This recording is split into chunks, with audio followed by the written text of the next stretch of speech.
Hey everyone, welcome back to the channel. Thank you for being here. My name is Andrew, coming to you from the beautiful Carolinas.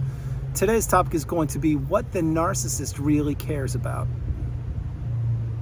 Think about that for a minute. Everyone, if you like the content, please like, subscribe, and share. So what does the narcissist really care about? Well, there are many things that they care about. And the first thing would be themselves. Now, many of you know that, some of you are learning it. The narcissist cares primarily about themselves and what they can do throughout life to acquire what they want to acquire. And they don't care who they have to take advantage of throughout life to get what they want. So that's the first thing. They care about themselves. But along the way, there are so many nuances and many relationships that are actually very important if you were a part of one of them in the narcissist's life. Here we go. What the narcissist really cares about is, let's say it's your sibling. They turn out to be a narcissist.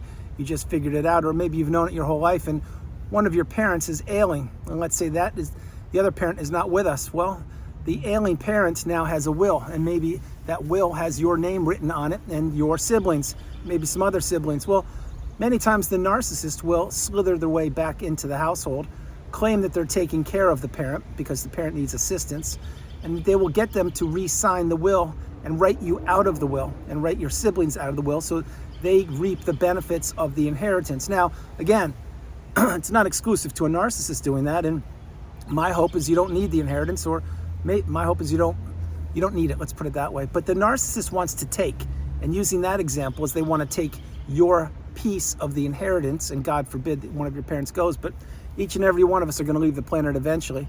But the narcissist tried to slide in there and take advantage of your parent, change the will, have you written out, so when the parent does cease to exist, they get all the financial benefits or the house or the assets, etc. That's one way. So that's what the narcissist really cares about. They didn't care about your parent. They didn't care about you. They didn't care about their siblings. They cared about themselves and to improve their lifestyle. That's what they wanted to do. One thing with that is the narcissist never seems to get a grip on one thing with the financial abuse, that they can't take money to the grave with them. You see, the narcissist, what they want to do is they want to accumulate as much money, as many assets as they possibly can. That is why they are, one of the most important things to the narcissist is money. And what's more important to the narcissist than money? Your money. Now, why I said that is the narcissist seems to always be trying to accumulate and accumulate and accumulate, but it's not exclusive to money. It is broken hearts. It is broken relationships. It is failed friendships and failed romantic partnerships. This is what the narcissist wants to do. They want to go through life taking whatever they can from people who are unsuspecting, kind, loving, stable, healthy, empathetic people, and they want to weaponize all of those things against them. So what really matters there? Let's say you married the narcissist. What really matters to the narcissist in the marriage? Number one, first of all, how you provided for them. Maybe you put a roof over their head. Maybe you had them create or help them start a business. Maybe you had children. But you made them look good to the exterior, to the outside world, at least for a period of time. Maybe it was only for a few months. Maybe it was for a few years or decades. But the point is, you were the facade, you were the front that the outside people in the world were never supposed to see behind. Meaning, when you went home at night and you married the narcissist, you didn't know who you would get, Dr. Jekyll or Mr. Hyde, because to the exterior, your relationship was all puppies and unicorns and rainbows and butterflies. But behind the four walls of the house that you lived in, you were experiencing the silent treatment, gaslighting, triangulation, rage fits, stonewalling, etc., mirroring, projection. You were experiencing all those things, but back then you didn't know what you were up against. You didn't know that narcissism was prevalent and that, in fact, you married a narcissist. Now you're getting the wisdom. You're getting light bulb moments left, right, and center, and you're understanding that, in fact, you are the priority. And what was important to you when those wedding bells rang certainly was not what was important to the narcissist. When the wedding bells rang, if you were married, they looked at that marriage as a license to abuse. They did not believe in the vows that you took. They believed that now that they have a shell to make them look better, to fit into society better, that now everyone's going to accept them a little bit easier. Oh, they are stable, they are married. Wow, that's a beautiful relationship you have going. Not so fast. Many times the narcissistic wedding, in other words, when you marry the narcissist, it turns the very next day. Many people don't have honeymoons. Many people, the next morning, there's no intimacy, there's nothing. The narcissist is just now pressing on that gas pedal of abuse, seeing how much you will take. And they know you're going nowhere, because what matters to them is getting supply from you. What matters to you is getting back to the version of that person, i.e. the narcissist, before you put a ring on their finger. But it's too late when the wedding bells have rung and the guests have left. That's when you are usually isolated. That's usually when you're by yourself, maybe you even relocated. But that's when the abuse gets ramped up. Again, you weren't taught this in school, so you didn't have any way to identify it. Another thing that is important to the narcissist is children. What do children provide for the narcissist? Well, when the children are little, smaller, maybe even infants, they provide supply, because everybody's always fawning all over the children. Oh, what a beautiful baby. Amazing, amazing. So maybe the narcissist has a couple other children. As the children age, they are used as tools and pawns and weaponized against the other parent, provided the other parent isn't a narcissist, but even if they are. But the children are being played. They just don't realize it, because their upbringing in that household is not what it should have been. It should have been in a loving, stable, kind, healthy household. But if one of your parents was the narcissist, what was important to the narcissist was important to you. In other words, you missed out on a piece of your childhood. You probably had your birthdays blown up. Probably your vacations were blown up. Everything was about the narcissist. And as you got older, if you were the child of a narcissist, you probably found out as you got a little bit older, maybe 12, 13, 14, whatever age, that the narcissist was now trying to be your best friend and buddy up with you. Because you see, the narcissist didn't want to do the heavy lifting with raising the kids. They didn't want anything to do with that. They just wanted to wait till the kids got to be a certain age, so now they could drive wedges between the kids and you. That's what they were doing. And that is why so frequently the narcissist becomes the best friend, the mini-me of the children, because they don't instill any boundaries or consequences for poor behavior. They actually encourage it. And when there are no consequences for poor behavior, in other words, if the kids miss curfew a couple nights a week and there's no grounding, or there's no, take the cell phone away for a couple hours, then the kids just do whatever they want to do. And that's how the cycle goes on and on and on. So parenting to you, the way you were trying to parent and providing that you were doing the right thing, and I'm sure you were trying to teach the kids right from wrong and stability and what a household should be about. The narcissist wasn't doing that at all. They were trying to demean and diminish your values and what you were trying to instill in the kids. And they were driving a wedge between you and the kids. So what was important to the narcissist there was making sure that the kids didn't pay attention to you. They didn't listen to you. They just looked at you and shrugged and said, no, we'll do what my other parent says. I don't have to listen to you. And they would get support from the other parent. That's why usually if you married the narcissist and you had kids, or maybe you became a stepmom or dad, usually you are in a very, very precarious situation, because it's very difficult to co-parent with someone who is always undermining what you're doing. Other things that are important to the narcissist would be their friends. Who does the narcissist surround themselves with? Well, usually enablers or flying monkeys, or people who can elevate their status or provide introductions to other people to get them to where they want to be. Example, maybe they surround themselves with people that can give them access to the beach houses in Mexico, or the yachts in Tahiti, or the Egyptian pyramids, or that lake house up in France. You see, the narcissist doesn't just look for anybody. If you don't provide value or something to them, they won't blink an eye at you. You won't even be on the radar. That's why the narcissist treats everybody completely different. But what they did do when you were in the relationship is they completed strangers completely different than you and better than you. Now, why would they do that, you may say? The reason why is because they were devaluing you right in front of complete strangers, which included people on airplanes, waiters, people in communities or organizations, people at functions, at the schools, etc. The narcissist was making you feel less than each and every day. And what was important to them back then? Doing just that. Devaluing you, testing you, pressing that gas pedal of abuse, dipping you deeper into the cesspool of destruction, and watching your life implode. Not from the sidelines, but with a front row ticket. They were watching this happen because they were administering all of the abuse, and they were loving it because they were getting supply from your demise. It is a very challenging way to go through life, to be in a toxic narcissistic relationship, whether you were born into one, whether one of your siblings is one, whether you married one, maybe it was a lifelong friend of 30 years. And once you figure out that the narcissist is only deteriorating over time, and they actually have revealed the mask to you many times throughout their life, then you understand, wow, I need to get out of this relationship. I need to go no contact, block them, etc. That's what you do. But going back to the friends of the narcissist, if you do not provide value for them, or you do not have an ability to elevate their status or the way they feel or if you aren't a yes person or a people pleaser or giving to a fault, again, they're not going to think twice about you. Many times the narcissist surrounds themselves with the weakest people.